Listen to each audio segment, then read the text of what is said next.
Oh! Hey! Hey!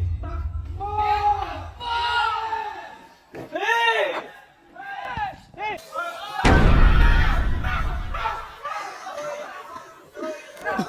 Naimbaggal daw kanya yung kakabsat. This day ay magsisimula ang aming weekly training para sa pinaghahanda naming malaking event. Sana all. Iso nga bugbugan mo nindatuin mga bes. Kaya samahan nyo kami. Let's go! Bago magsimula ay linisan muna natin ang ating training site. Nagalas tumid dagiti nga bakbaka tiltilada pagtaktak yan da.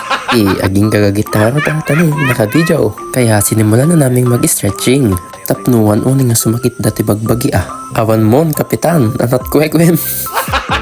Bago mag-start ay nag-pray muna kami. French Calves! Pagkatapos na may mag-stretching ay nagpalabas muna kami ng mga baka sa shoot. I-flex ko nga muna itong bulog, tanay, nagbuteng. At sinimulan na namin maglaro. Ang aming first game ay last room wrestling. Iso nga muna ako nalagay ayamin. First shot, Duleng. Second shot, awan maninain. Third shot, DQ. Gago! Second player, Kim Panganiban. Kinakailangan na malaso mo muna ang baka bago mo ito lalapitan at patumbahin. Kinakailangan may taglay kang lakas para labanan ang pwersa ng baka. 3 bato lang ang kailangan mo dito kasi kung hindi mo na ipasok yung 3 ay DQ ka na. Kaya dapat ay may skill ka din sa paglalaso.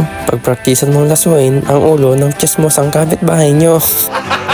Gago! Kahit mag-isa mo ay hindi makakapalag ang baka. Basta tama ang ginagawa mo. Kinakailangan mo lang upuan ng ulo niya at hindi na ito makakagalaw. Dapat laging mabilis ang mga galaw mo kasi oras ang inahabol mo dito. Sungo hanggang papatay-patay Baka sikat ipapatayin diba ka nagpapatay-patay ka. Ugong! Barinig kita sa mukha At ang sumunod naming game ay casting down. Kung saan gagamit kayo ng tali para patumbahin ng baka na kailangan na may pumasok ng 2 tali. Sa kanya hihilain hanggang tumumba. At ito ang nangyari.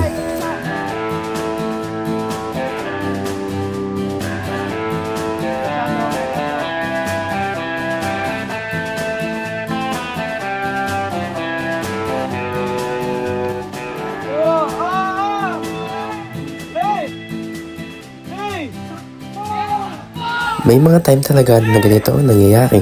Kaya patuloy kaming nag-iingat. At ang sumunod naming game ay 2-man karambola.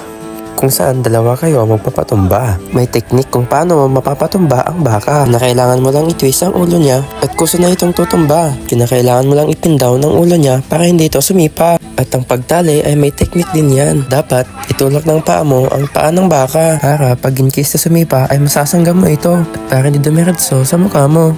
May mga baka na mababait at malilikot. Yung iba ay mas matatalino pa kaysa sayo. Ang pagtali ng paa ng baka ay depende yan sa laro. Kapag mga karambola ay 3 lang ang itatali. Isa sa forelimb at 2 naman sa hindlimb. Pag casting down naman ay 4 na paa ng baka ang itatali.